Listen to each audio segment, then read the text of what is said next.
व्हिटस्टोन bridge circuit भनेको के हो है व्हिटस्टोन ब्रिज सर्किटमा चाहिँ के हुन्छ भने PQR चारवटा रेसिस्टेन्स हामीले लिनुपर्ने हुन्छ हैन मानौ एउटा P छ एउटा Q छ एउटा R छ जसमध्ये यो टोटली के छ भने नोन हुनु पर्यो के हुनु पर्यो नोन थाहा हुनु पर्यो र एउटा रेसिस्टेन्स चाहिँ के हुन्छ भने एउटा रेसिस्टेन्स के हुन्छ अननोन हुन्छन् है एउटा रेसिस्टेन्स चाहिँ के हुन्छ भने अननोन त मानौ चारवटा रेसिस्टेन्स दियो तीनवटाको भ्यालु हामीलाई थाहा छ भने चौथोको भ्यालु यदि थाहा छैन भने त्यो भ्यालु निकाल्नको लागि हामी व्हिटस्टोन ब्रिज सर्किट चाहिँ एप्लिकेबल छ है त हामी हेरिरा छौं कि P यो यस्तो सर्किट एउटा बनाऊ हैन जसमा एउटा यो P छ यो Q छ अनि यो R छ र X यता छ हैन हामी जहाँ पनि जोड्न सक्छौं है तर as a standard firm as a theoretical physicist and theoretical फिजिक्सको मा चाहिँ एउटा स्ट्यान्डर्ड फर्ममा चाहिँ हामी मैले यस्तो रेफरेन्स लिए तिमीहरु यहाँ पनि x राख्न सक्छौ जहाँ पनि x राख्न सक्छौ है लास्टमा थाहा म भन्छु कि कहाँ x राख्दाखेरि कस्तो इक्वेसन आउँछ भनेर त P and Q is known resistance and Q is not known resistance so अनि बिचमा चाहिँ के हुनु पर्यो भने एउटा रेसिस्टेन्स चाहिँ के हुनु पर्यो ग्याल्भेनोमिटर यो खासमा ग्याल्भेनोमिटर हो जुन चाहिँ ग्याल्भेनोमिटरको रेसिस्टेन्स छ र यसको डिफ्लेक्सन चाहिँ के हुनु पर्यो IG current through the galvanometer है के हुनु पर्यो 0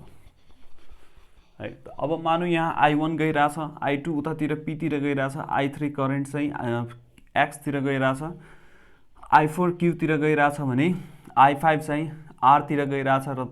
मुनि ग्याल्भेनोमिटरमा चाहिँ के आइराछ भने IG आइराछ जुन चाहिँ ग्याल्भेनोमिटरको डिफ्लेक्सन चाहिँ 0 हुनु पर्यो galvanometer should must be at 0 reading IG equal to के हुनु पर्यो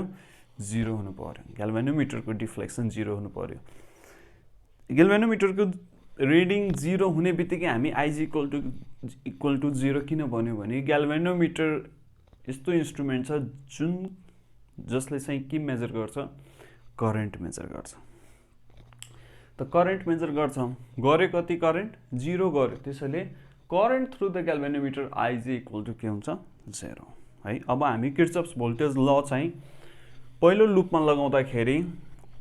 लगाऊ है A B D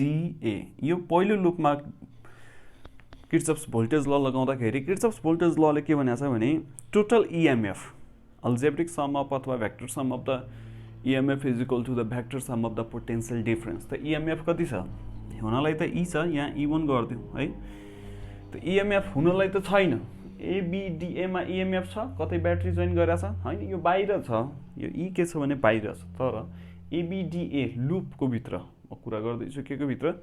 लुपको भित्र ABDA को बिचमा चाहिँ कुनै कतै चाहिँ EMF छैन तर पनि हामी E1 सपोज गर्यौं अनि पोटेन्शियल डिफरेन्स भनेको के हो मैले डाइरेक्टली करेन्ट र रेसिस्टेन्सको फर्ममा लेखे पोटेन्शियल डिफरेन्स भनेकै करेन्ट इन्टु रेसिस्टेन्स हो नि हैन V equal to IR from Ohm's law हैन त ओहम्स लको मुताबिक V इक्वल टु त IR नै हुन्छ त यहाँ चाहिँ के गरौँ हामी एन्टी क्लकवाइज डाइरेक्सनमा लियौं है हामी के गर्यौं एन्टी क्लकवाइज डाइरेक्सनको रेफरेन्स लिँदाखेरि यो एन्टी क्लकवाइज डाइरेक्सनमा छ त्यसैले प्लसमा आयो I2 इन्टु P त्यसपछि यो घुमेर तल आउँछ एन्टी क्लकवाइज डाइरेक्सनमा त प्लसै हुन्छ रेसिस्टेन्स कति छ ग्याल्भेनोमिटरको RG र करेन्ट IG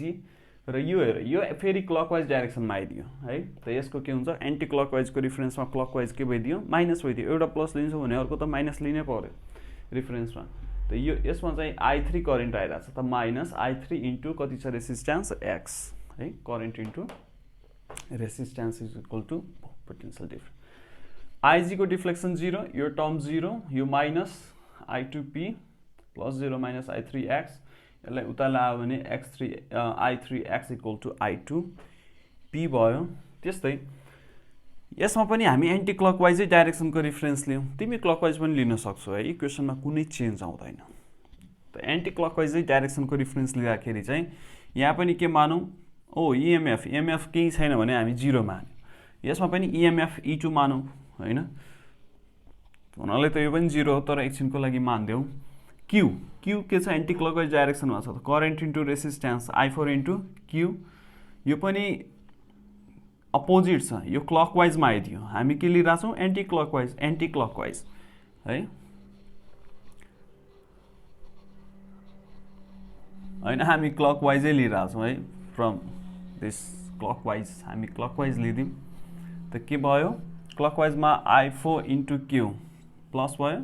यो एन्टी क्लकवाइजमा भएको हुनाले I5 इन्टु आर भइदियो, अनि यो पनि एन्टी क्लकवाइजमा भइदिएको कारणले यो पनि के हुन्छ हाम्रो माइनस हुन्छ। ग्याल्भेनोमिटरको करेन्ट चाहिँ के छ भने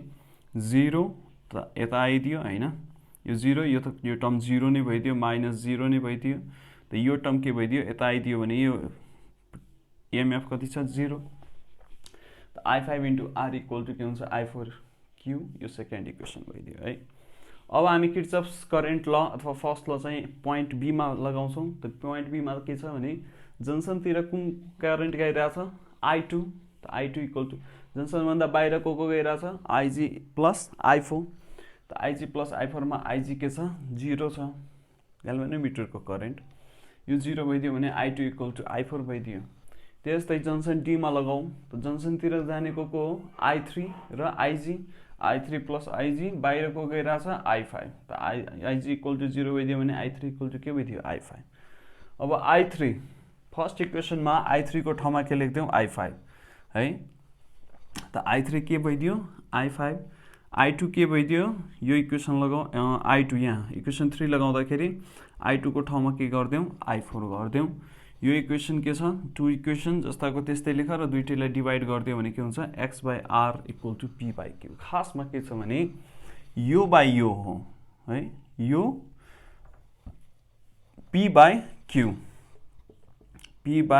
ध्यान दिएर हेर, अनि यो अर्को के छ x बाई आर, मतलब लेफ्ट साइडको अप्पर साइडको एकअर्काको रेसियो बराबर लोअर साइडको एकअर्काको रेसियो है। र अप्पर साइडमा पनि लेफ्ट पहिला लिइरहेको छु न्युमरेटरमा भने यताको पनि हामीले न्युमरेटरमा लिनु पर्यो, बुझ्यो। त it is the ratio of resistance of upper side यस is equal to the ratio of the lower side. त माथिको रेसियो छ है p बाई क्यू, त्यसमा पनि लेफ्ट साइडको न्युमरेटरमा गऱ्यो भने यता लोअर साइडको पनि लेफ्ट साइडको चाहिँ हामीले के गर्नु पर्यो न्युमरेटरमै गर्नु पर्यो। यो व्हीटस्टोन ब्रिज सर्किटको चाहिँ इक्वेसन्स हो, जसमा PQR चाहिँ हामीले थाहा छ, x चाहिँ हामीले पत्ता लगाउनु पर्ने हुन्छ है।